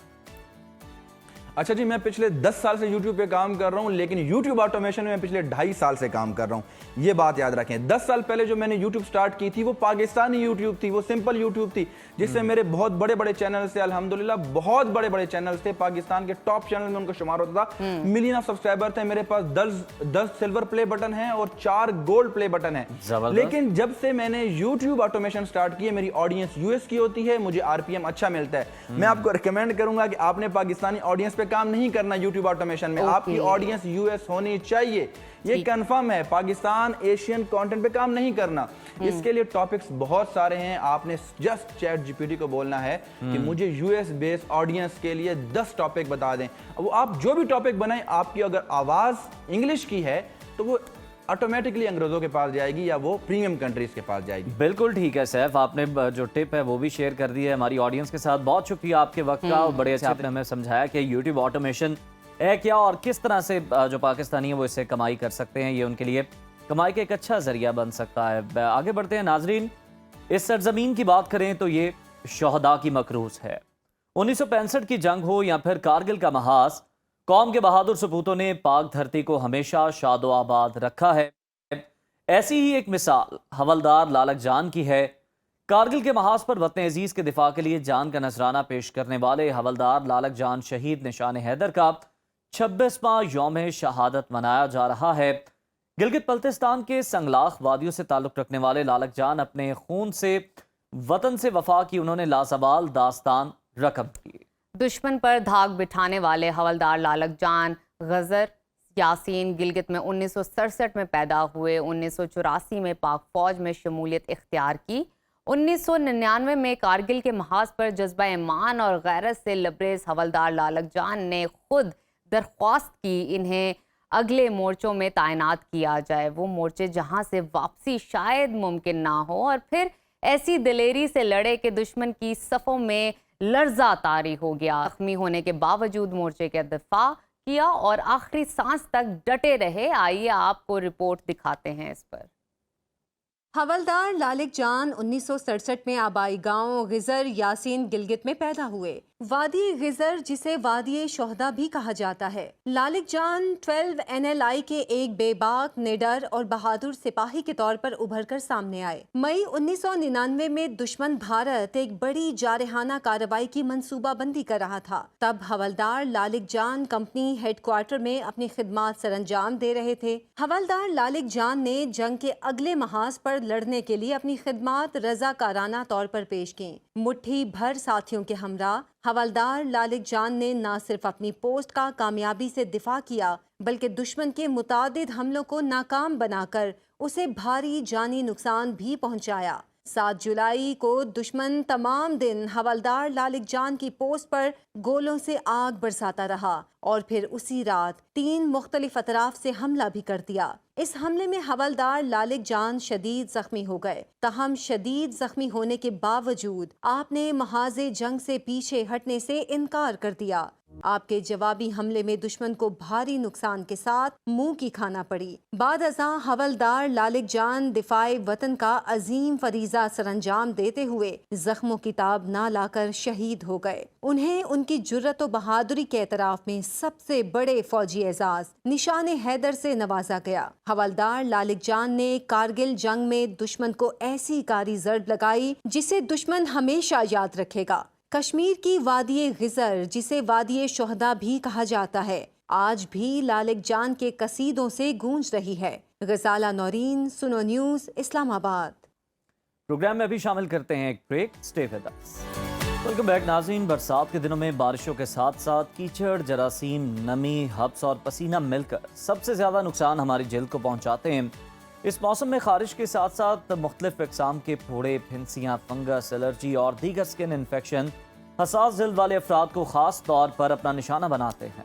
मानसून के मौसम में हवा में नमी का तनासुब बढ़ जाता है, जिसकी वजह से ज़्यादा पसीना आता है, जिस्म खुश्क नहीं हो पाता और यही हालत जो है नाजरीन बैक्टीरिया और फंगस के लिए बेहतरीन माहौल फराहम करती है। खारिश जैसी छोटी सी शिकायत भी अगर वक्त पर सॉल्व नहीं की जाए तो वो फिंसी, दाने और बाज़ औक़ात ज़ख्म में तब्दील हो जाती है और बहुत सारी बीमारियां उससे जन्म लेती हैं। अब सवाल ये कि क्या इन मसाइल से बचाव मुमकिन है, और अगर किसी को इन मसाइल का सामना करना पड़े तो उनसे छुटकारे का आसान, देसी और कुदरती इलाज क्या है, ये सब जानेंगे हमारे अगले मेहमान माहिर तिब हकीम अताउर रहमान साहब से, जो कि हमारे साथ स्टूडियोज में मौजूद हैं। हकीम साहब, आपको खुश आमदीद कहते हैं प्रोग्राम में। हमें ये बताएं हकीम साहब कि बरसात का मौसम चल रहा है और इस मौसम में अक्सर अफराद हम देखते हैं कि मुख्तलिफ जल्दी अमराज का शिकार बन जाते हैं। इस मौसम में होने वाली आम बीमारियां कौन सी हैं और इनमें से कौन सी हमारे लिए बहुत ज़्यादा ख़तरनाक भी साबित हो सकती हैं? जी, बिस्मिल्लाहिर्रहमानिर्रहीम। देखें, मौसम बरसात में एक मुहावरा सुना होगा आपने कि खून पानी एक हो जाता है। जी। बेसिकली इस मौसम में बहुत ज़्यादा गर्म चीज़ें खाने से अवॉइड करना चाहिए, क्योंकि आपकी जितनी भी एनर्जी देने वाली चीज़ें हैं वो जुज़े बदन नहीं बनती, बेखसूस बरसात के मौसम में। अच्छा, दूसरा, इस मौसम में स्कैबीज़ बहुत फैल जाती है, स्कैबीज़ जो खारिश है। अच्छा, स्कैबीज़ का इलाज लोग बर वक्त नहीं करवाते, टोटके करते रहते हैं मुख्तलिफ, तो या मुस्तनद तबीब से कोई राय नहीं लेते। तो उस सूरत में वो क्या होता है कि ये एक ऐसा कीड़ा है जो आपके मांस सेल के स्किन जो कि ऊपर की लेयर है उसके अंदर ये परवरिश पाता है, वहीं पे अपना घोंसला या अपना वो घर बना लेता है और वहाँ पे फिर पूरे जिस्म के मखसूस हिस्से, जैसे ये उंगलियाँ, पाँव और हाथ की उंगलियों के दरमियान में, अंडर आर्म्स और पेट के ऊपर बिलखसूस, इन जगहों पे रात को जो है ना के टाइम खारिश ज़्यादा होती है। ब्लड दिन में चूँकि सर्कुलेट होता है, आप चल फिर रहे होते हैं, जहाँ पे खून रुक जाता है, ठहराव पैदा हो जाता है, तो वहाँ पे इसकी जो है ना एग्रीवेशन हो जाती है। अच्छा, इसमें ये होता है कि अगर आप इसका इलाज नहीं कराते तो फिर ये एक्जिमा में भी कन्वर्ट हो जाता है। एक्जिमा आप समझते हैं, चंबल जिसको हम कहते हैं जी। और चंबल के बाद इतना ज़्यादा ही बढ़ जाता है, इसका इलाज अगर ना हो वो फिर आपकी पायो इसमें चला जाता है, स्कैबीज़ में। पायो स्कैबीज़ के अंदर इन्फेक्शन, इनिशियल इन्फेक्शन होती है और फिर फंगस होती है, फिर आप सालों साल बल्कि फैमिली दर फैमिली जो है ना डॉक्टरों के पास जा रहे होते हैं कि मेरी फैमिली अच्छा, में हकीम साहब, स्किन मेरा के इश्यूज हैं। बड़ा सादा सा सवाल है लेकिन ये अहम है। बहुत सारी खारिश हमें होती है, कहा जाता है कि स्किन की कोई भी बीमारी का आगाज जो है, जो शुरुआत है, वो खारिश से होती है। वैसे अमूमन खारिश इसलिए भी होती है क्योंकि ड्राइनेस आपको हो जाती है या कहीं आपको हाइजीन का इशू, तब भी स्किन पर आपको खारिश होती है। तो कौन सा वो पॉइंट है, वो कौन सा स्टेप है जहाँ पे इस कदर आपको खारिश शुरू हो जाए कि आपको अलर्ट हो जाना चाहिए कि ये ख़तरनाक है और ये नॉर्मल नहीं है? जी बिल्कुल। देखें, आप कहीं बैठे हुए हैं और आपको खुजली शुरू हो गई है, फिर आप जो है ना थोड़ी देर बाद फिर किसी हिस्से में खुजली हो रही है। अच्छा। और बिलखसूस जब इंसान नहा के आता है ना, नहाने के बाद जब खुजली होती है ना, आप समझ जाएं कि इनिशियली स्कैबीज़ शुरू हो गई है। अच्छा, इसका फुल घर के अंदर ही ट्रीटमेंट मौजूद है। अच्छा, आप सरसों का तेल, ठीक है, मस्टर्ड ऑयल जो है, मस्टर्ड ऑयल लें, उसके अंदर ना 1 पाव मस्टर्ड ऑयल ले लें, एक जो टुकड़ा है ना उसका टिक्की जिसे आप कह लें काफूर की डाल लें, ठीक है, और उसी के अंदर आप जो है ना ये जो है एक बड़ी इसमें है नीम के पत्ते पिसवा के ना उसकी 1 चम्मच पाउडर भी उसमें डाल दें। ये आप घर में बना के रख लें। आप यकीन कीजिए, जैसे ही आपको किसी को घर में, बच्चे को, बूढ़े को, जवान को खारिश हो रही है, रात बेड टाइम पे वो पूरे जिस्म पे 1 दफ़ा लगा लें। एक तो वो रात भी सुकून से गुजरेगी उनकी, और 7 से 8 घंटे अगर वो तेल बॉडी में लगा रहेगा तो जो वो कीड़े, बैक्टीरियाज या जो फंगस इन्फेक्शन है उसको भी रेक्टिफाई करेंगे। और सुबह उठ के दूसरा काम ये कर लें कि मीठा सोडा पानी में टप में डाल के ना 3-4 चम्मच, ये बेकिंग सोडा जिसको हम कहते हैं, ये 3-4 चम्मच टप में डाल के उससे नहा लें। ये बेहतरीन चीज़ है, ये बेहतरीन चीज़ है, यानी कि ये तीरे बहदफ चीज़ है। ये मैंने आपको बताया ना कि सरसों के तेल में सिर्फ काफूर की एक टिक्की डाल लें, आम मिल जाती है पंसार की शॉप से, और दूसरा 1 चम्मच नीम का, घरों में भी नीम के पौधे लगे होते हैं, दरख्त हैं, उसके पत्तों का पाउडर बना के ग्राइंड करके तो 1 चम्मच में डाल लें। बिल्कुल, ये 3 चीज़ों का मरकब आपको है। ये महंगी क्रीमों की, महंगे लोशन की और लोकल एप्लीकेशन की मुख्तलिफ जो चीज़ें मार्केट में हैं जो केमिकल से मौजूद है, उनसे मुबर्रा आप ये चीज़ें। अच्छा कीम साहब, और आज हमारे साथ आप कौन सी मौसमी ये जो बीमारियां हैं इनका आसान और कुदरती इलाज शेयर करेंगे? जी बिल्कुल, आजकल आपको पता है कि जैसी गर्मी आती है लोग हमारे जो पीछे एक रूटीन बनी होती है कि गोश्त का इस्तेमाल भी कम नहीं करते, और फिर फलों का जो बादशाह है आम, वो भी आ जाता है, और आम जब तक माशाल्लाह आधा किलो 1 किलो कम से कम ना खाए जाए तो लगता भी नहीं आपने आम खाए।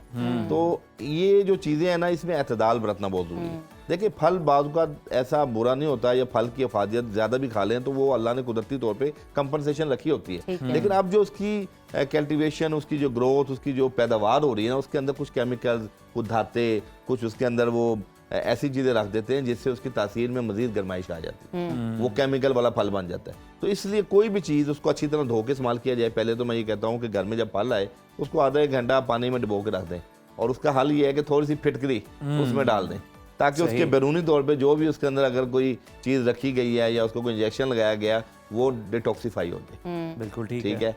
एक तो ये अमल कर लें। दूसरा, पानी का इंटेक लोग कम कर देते हैं, पानी का इंटेक बढ़ा दें। और तीसरे नंबर पे गोश्त का इस्तेमाल, कोई भी गोश्त है और बिलखसूस बड़ा गोश्त, वो कम कर दिया जाए। तो आप यकीन कीजिए ये स्किन की जो मसाइल हैं, अब बल्कि मैं ये कहता हूँ कि बरसात के मौसम में आप रात का खाना स्किप करके उसमें आप कोई ना कोई मशरूब ले लें, कोई फल फ्रूट ले लें, और अगर खाना खाना भी है तो रात के टाइम आप बरसात के मौसम में सब्जियों का इस्तेमाल करें। तासीरन ठंडी भी होती हैं, और जैसे मैडम ने बताया कि ये खुश्की की वजह से भी एग्रीवेट होता है, तो जब आप कोई भी सब्जी मौसमी खाएंगे, कद्दू है, टिंडे हैं, तोरियां हैं, घिया तोरी है, वो आपकी खुश्की ज़ाहिर करेगा, तरावट बहाल करेगा। उस सूरत में भी आपकी खारिश भी खत्म होगी, और आपको एक देखें बरसात के मौसम में घबराहट होती है, इंसान कहता है बस हर वक्त एसी में मैं रहूं। वो लोग हैं जो खुराक में कमो बेशी नहीं करते, खुराक में नहीं करते। तो मेन जो पॉइंट आपने मुझसे जो एक बात की ना, उसमें आप पहली चीज आपके हाथ में है कि अपनी खुराक को बैलेंस कर लें और मौसम की मुनासबत से अपनी खुराक का इस्तेमाल करें, और उसमें नमकीन शिकंजी, खुराक यानी अच्छी आपकी हो जाएगी तो बिजली का बिल कम हो जाएगा ऑटोमेटिक। और दूसरा नमकीन शिकंजी। पहले वक्तों में आप देखें हमारे बुजुर्ग जो हैं, जैसी वो आती थी बरसात, लेमन का इस्तेमाल बढ़ा देते थे। इसके अलावा फिर एक दवाई हमारी जड़ी बूटी है, चरायता शीरी। अच्छा, ये जो है ना, आप इसकी लकड़ियां भी होती हैं, इसको आप भिगो दें, इसको थोड़ा दरदरा करके ना बारीक सा 1 चम्मच 1 गिलास पानी में भिगो दें। सुबह निहार में शरबत उनाब मिला के, जिन लोगों को खारिश है, फोड़ा फिंसी है, दाद है, आर्टिकेरिया का इशू है, या जिन लोगों को ये फंगस इन्फेक्शन है, ये एक नुस्खा ही माशाल्लाह तमाम इन चीज़ों का अहाता भी करता है और तमाम चीज़ों में शफाकुन अफादियत भी रखता है। और ये नुस्खा, ये मैंने आपको बताया, ये चरायता हमारे पास मौजूद है। ये देखें चरायता है, ये नेपाली चरायता है। वैसे चरायता 2 किस्म का होता है, एक चरायता शीरी और एक चरायता तल्ख। चरायता शीरी ज़्यादातर खाने के अद्वियात में इस्तेमाल होता वो भी कड़वा है, और चरायता तल्ख को एज अ लोकल एप्लीकेशन जो हमारी ऑइंटमेंट्स बनती हैं उसमें इसका इस्तेमाल कसरत से होता है। तो चरायता शीरी को आप 1 चम्मच को रात को भिगो दें, उसकी दरदरा करके बारीक करके 1 गिलास पानी में, सुबह में किसी भी कंपनी का शरबत उनाब ले लें। अच्छा, ये मैं इसलिए फार्मूला बनाया कि हम उनाब को भी भिगो सकते हैं और चरायता को भी भिगो सकते हैं, लेकिन सुबह उठ के आप 1 दिन 2 दिन पी लेंगे, या बच्चा जो है वो ये नहीं पिएगा, खवातीन नहीं पिएंगी, चूंकि जायके में कसेला बना जाता है। तो जब आप शरबत उनाब मिला लेंगे बीच में, तो जायका उसका पीने के काबिल हो जाएगा। तो ये आप हिफ्ज़ मा तकद्दुम भी घरों के अंदर, जैसी बरसात आई है, ये वालिदैन अपने बच्चों को पिलाना शुरू करें। स्किन के ऊपर दाने होंगे, फोड़ा फिंसी होगी, या पूरे जिस्म में कुछ स्कैबीज के इश्यूज होंगे, तो आप यकीन कीजिए आपको ये बड़े बड़े स्किन स्पेशलिस्ट के पास, डर्मेटोलॉजिस्ट के पास जाने का। बरसात में ना पानी डाइजेस्ट नहीं होता। आप पानी पीने की बात करें ना कि पानी ज्यादा करते हैं, लेकिन आप देखते हैं कि आप बरसात में पानी पी रहे हैं, डाइजेस्ट नहीं हो रहा है, ऐसा लग रहा है कि वो बस पेट में ही है जब आपने वो पानी का मामला नहीं है। मैंने पहले भी अर्ज किया कि खुराक हम चूंकि सर्दियों वाली ले रहे होते हैं, अच्छे मौसम वाली ले रहे होते हैं, और उसके अंदर हम वही तमाम चीजें खा रहे हैं जो सर्दियों में हमारा शेड्यूल होता है। हमने खुराक कम बेसिकली खुराक की वजह से मेटाबॉलिज्म हमारा डिस्टर्ब होता है, जो हाजमा स्लो हो जाता है। ठीक। तो हम ब्लेम पानी पे दे देते हैं कि यार बस हर वक्त दिल कर रहा पानी पी पी के ना, सही। पानी ने हमारी भूख खत्म कर दी। बेसिकली पानी ने भूख नहीं खत्म की होती। जो पानी से पहले आपने पिछला खाना खाया है, उस खाने के अंदर कितने कैलोरीज हैं, कितनी चिकनाई है और कितनी ज्यादा वो उसमें प्रोटीन है, उसको आपने देखना है। ठीक है। अच्छा हकीम साहब, ये भी बात होती है कि बरसात में होने वाली बारिशें जो हैं, कुछ लोग कहते हैं कि इसमें नहीं नहाना चाहिए, आपको स्किन के मसले हो जाते हैं। बारिश में नहाया जा सकता है, इसमें कोई मसला तो नहीं है, कोई स्किन को आपको कोई प्रॉब्लम तो नहीं होती? देखें, बारिश के पानी में शिफा भी है, लेकिन चूंकि अब दौरे जदीद के अंदर जितनी रिसर्च आ रही है उसमें ये हमारे ये जितने भी अब देखें समुंदर है, दरिया हैं, अब उसकी भाप जब ये उठाते हैं वो एक पूरा एक सिस्टम है, एनवायरमेंटल सिस्टम है, लेकिन अब हमारे पूरे एनवायरनमेंट में केमिकल आ गया। अब ये बादल भी जो है, अब देखिए मसनूई बारिशें हो रही हैं यूरोप, अपना यूएई में देख लें, आप बाकी अरब अमारात में देख लें, वो केमिकल है, वो मसनूई जो बारिशों का नुकसान ये हुआ है कि वहाँ जब हम दुबई जाते हैं पेशेंट देखने और उनको देखते हैं तो वहाँ भी स्किन के प्रॉब्लम हुआ है, और जिन दिनों मसनूई बारिश होती है उन दिनों वहाँ स्किन की बीमारी फैल जाती है। तो ये है कि बरसात के मौसम में जो बारिशें हैं इनसे अवॉइड करना चाहिए। बिल्कुल ठीक, बहुत शुक्रिया हकीम साहब आपकी मौजूदगी का। आजकल स्किन के बहुत सारे इश्यूज हैं जिसकी वजह से हमने सोचा कि इस सेगमेंट को अपने सुनो पाकिस्तान के प्लेटफॉर्म पे लाया जाए ताकि आपको गाइड कर सकें कि किस तरह आप स्किन के इश्यूज से बच सकते हैं। और ये जो खारिश होना, बैक्टीरिया, फंगस स्किन पर आ जाती है, उस टाइम तक आपको पता नहीं चल रहा होता, लेकिन आप अपना नॉर्मल लाइफ गुजार रहे हो तो आफ्टर सम टाइम आपको पता चलता है कि कोई ना कोई आपको स्किन इशू, स्किन डिजीज हो गई है। तो इस सेगमेंट से आप अफादियत हासिल कर सकते हैं। अगर मिस हो जाए तो सोशल मीडिया पे जाके दोबारा से देख सकते हैं। बिल्कुल जी, और प्रोग्राम में अब हम कुछ बात कर लेते हैं अमेरिकी सदर डोनाल्ड ट्रंप की इंतखाबी मुहिम के हवाले से। तो उनकी इंतखाबी मुहिम पर हमने देखा था कि करोड़ों डॉलर खर्च करने वाले दुनिया के अमीर तरीन शख्स एलॉन मस्क, जिन्होंने सोशल मीडिया पर अब नई सियासी जमात अमेरिका पार्टी बनाने का ऐलान कर दिया है। एलोन ने सोशल मीडिया पोस्ट में बताया कि वो अमेरिका की दो बड़ी जमातों रिपब्लिकन और डेमोक्रेट दोनों से ही मायूस हो चुके हैं। खास तौर पर ट्रंप की जानिब से मंजूर किए जाने वाले टैक्स और अखराजात बिल के हवाले से एलोन का मानना है कि ये बिल मुल्क को मजीद कर्जों में धकेल देगा। इसी हवाले से इलॉन मस्क ने अपनी वेबसाइट एक्स पर एक पोल भी करवाया जिसमें 65% सार्फिन ने एक नई जमात की हिमायत की। इलॉन मस्क का कहना है कि उनकी पार्टी कांग्रेस में चंद निशिस्तें भी जीत लेती तो वो अहम फैसलों पर असरअंदाज हो सकती थी। दूसरी तरफ अमेरिकी सदर डोनाल्ड ट्रंप ने इलॉन के इस ऐलान को बेमायने करार देते हुए कहा कि अमेरिका हमेशा से दो पार्टियों का मुल्क रहा है। ताहम इलॉन मस्क का मानना है कि सियासत में नई आवाज़ों को भी सुनने का वक्त आ चुका है और अब देखना यह है कि वहाँ पे कौन सी नई जंग छिड़ती है, कौन सी नई पार्टी आती है और किस तरह अमेरिका का जो मामलात हैं अंदर के वो तब्दील होते हैं। और अभी वक्त हुआ नाजरीन एक छोटी सी ब्रेक का, आपने कहीं नहीं जाना, देखते रहिए सुनो पाकिस्तान। नाज़रीन, गैब का इल्म सिर्फ अल्लाह ताला के पास है, वही सब कुछ जानता है, तकदीरों का लिखने वाला है और वही वक्त का रुख बदलने की कुदरत रखता है। मगर इंसान अज़ल से ये ख्वाहिश रखता आया है कि वो आने वाले वक्त की एक झलक देख ले और जानना चाहता है कि ज़िंदगी का कौन सा मोड़ उसके मुकद्दर को बदल सकता है और कब किसी मौके को थाम लेना है और कब खामोश रहकर वक्त का फैसला कबूल कर लेना उसके हक पे बेहतर है। इसी जुस्तजू ने इंसान को कुछ ऐसे कदीम और दिलचस्प उलूम की तरफ मुतवज्जे किया जो वक्त के बहाव, तवानाइयों और जिंदगी के इशारों को समझने का दावा करते हैं। इनमें एक दिलचस्प इल्म टैरो कार्ड भी है जो जिंदगी के मुमकिन रुख दिखाने में मदद फराहम करता है। क्या इस हफ्ते सितारे आपके हक में साजगार हैं? क्या नए दरवाजे खुलने का नया वक्त आ चुका है या फैसलों को तब्दील करने का वक्त है? इसी पर बात करने के लिए हमारे साथ मौजूद है मारूफ tarot card reader Unsa Shah. Welcome to Suno Pakistan. उनसा, सबसे पहले मैं आपसे ये जानना चाहूँगी, ये जो एरीज है, एरीज से ताल्लुक़ रखने वाले अफराद का ये हफ्ता कैसा रहने वाला है? जी, सबसे पहले तो अस्सलाम वालेकुम, गुड मॉर्निंग। वालेकुम अस्सलाम। जी, एरीज की बात करते हैं और आने वाला हफ्ता यहाँ पर जो कार्ड आया है टैरो रीडिंग में, एस ऑफ वॉन्ड्स का कार्ड है। ये न्यू बिगनिंग का कार्ड होता है, वैसे भी एक नए हफ्ते की शुरुआत है, तो एक पैशनेट एनर्जी नज़र आ रही है। ये हफ्ता काफ़ी मसरूफ़ रहेगा एरीज वालों का। बहुत सारे काम जो उनके इनकम्प्लीट थे वो कंप्लीट करने की कोशिश करेंगे और जॉब और करियर के हवाले से जो लोग जॉब तलाश कर रहे हैं उनके लिए बिगनिंग हो सकती है। कोई नया प्रोजेक्ट, कोई नई कमिटमेंट, कोई नई जॉब ज्वाइन कर सकते हैं। और अब टॉरस की बात जी, टॉरस की बात करते हैं। टॉरस के लिए भी न्यू बिगिनिंग्स नज़र आ रही हैं।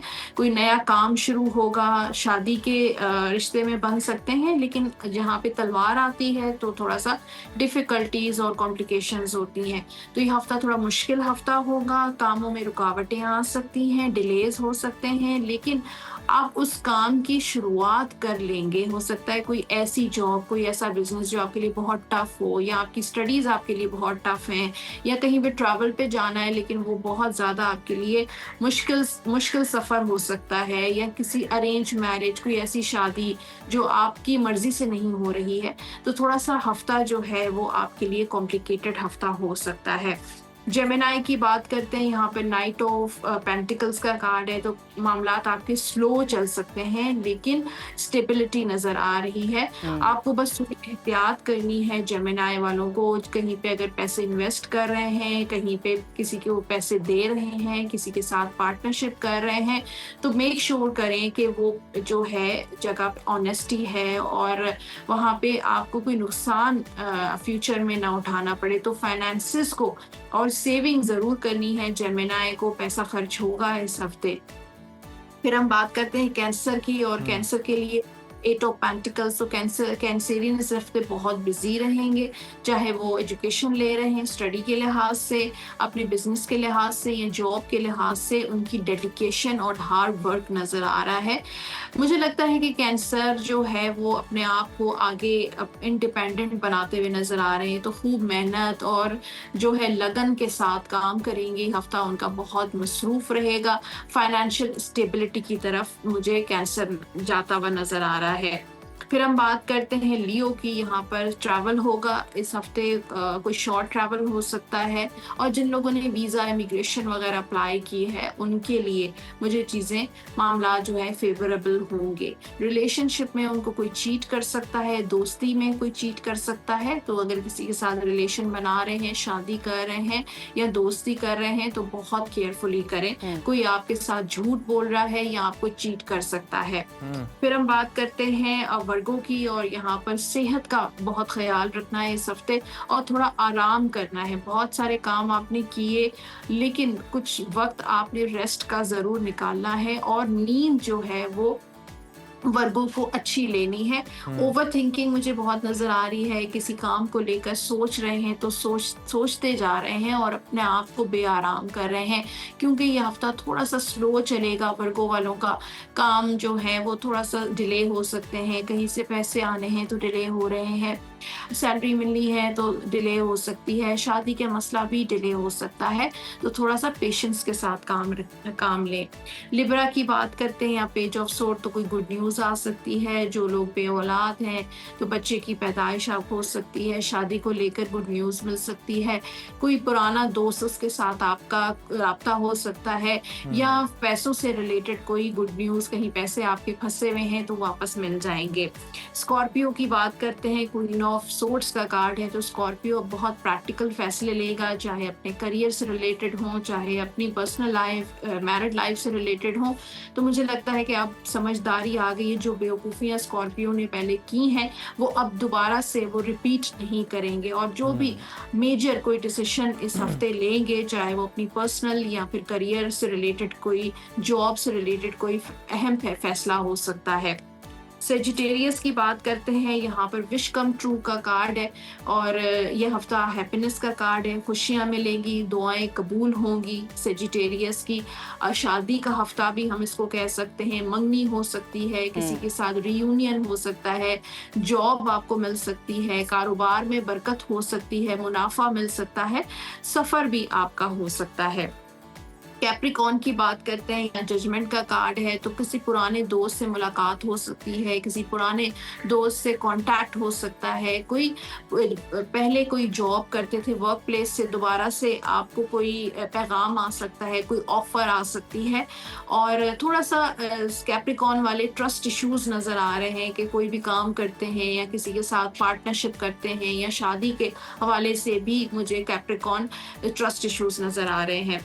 एक्वेरियस की बात करते हैं, हर्मिट का कार्ड है, तो एक्वेरियस वालों के लिए हफ्ता थोड़ा स्लो एंड स्टडी हफ्ता होगा, लेकिन काम आपके कंप्लीट हो जाएंगे। थोड़ा बहुत डिले हो सकता है, चाहे वो फाइनेंशियल मैटर्स हों, चाहे शादी के मामलात हों, चाहे जॉब से रिलेटेड इश्यूज हों, कोई प्रोजेक्ट्स हों या ट्रैवल पर जाना है, तो हो सकता है जो आपने प्लान किया है उस दिन पे ना, लेकिन थोड़ा डिले हो सकता है, लेकिन आपका काम ज़रूर हो जाएगा।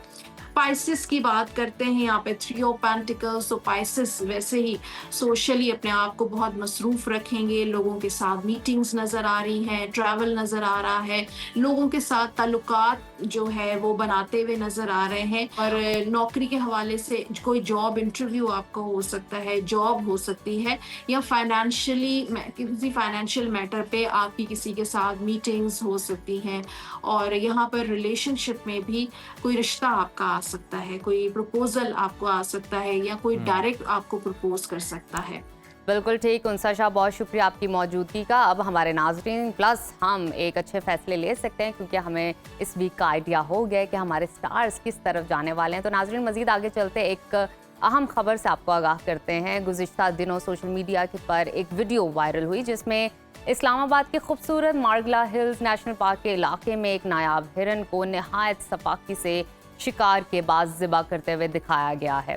वीडियो सामने आने के बाद ना सिर्फ पाकिस्तान बल्कि दुनिया भर में जंगली हयात के तहफ़्फ़ुज़ पर सवाल उठाए जा रहे हैं और अवामी रद्द-ए-अमल शदीद हो गया है। सोशल मीडिया पर मुतालबा किया जा रहा है कि मुजरिमों को सख्त सज़ा दी जाए।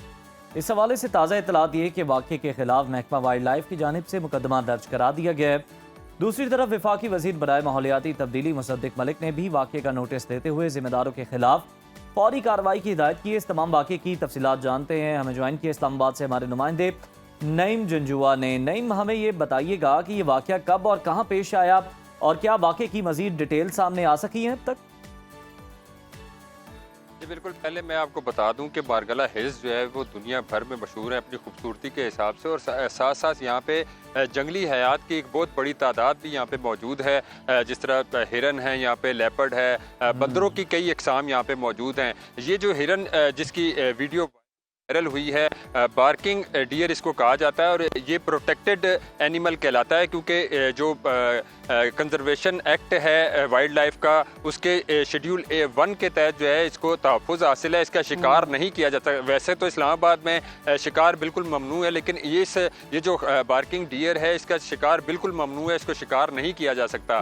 4 जुलाई को जो है वो एक वीडियो सामने आती है कि एक हिरन जो है वो मुर्दा हालत में नज़र आ रहा है बज़ाहिर तो, क्योंकि उसको गोली लगी थी, और कुछ लोग जो हैं वहाँ इर्द गिर्द खड़े हुए हैं, और उसको ज़िबा किया गया, जो उसका ब्लड भी नहीं निकला, और इस तरह कहा जा रहा है कि ये शायद मुर्दा था, और उसको बाद में छुरी फेर कर ज़िबा किया गया, और एक लड़का जो है वो उसको अपने कंधों पे डालकर उसको ले जाता है। उसके बाद जो है ये वीडियो वायरल होती है, और फिर उसके बाद महकमाना कार्रवाइयाँ भी शुरू हो जाती हैं, और वाइल्ड लाइफ की तरफ से एक एप्लीकेशन भी दी जाती है। अभी तक जो है ये इस मामले के ऊपर जो लोग थे वो सामने आए हैं, और बशीर अब्बासी और जैन अब्बासी का नाम लिया जा रहा है जो इस वाक़े में मुलव्विस थे। जी अच्छा नहीं, इस पर मजीद हमें तफसीलात से आगाह कीजिएगा कि वाक़े के खिलाफ दर्ज FIR में किन अफराद को नामजद किया गया है और उन पर कौन सी दफ़ात लगाई गई हैं।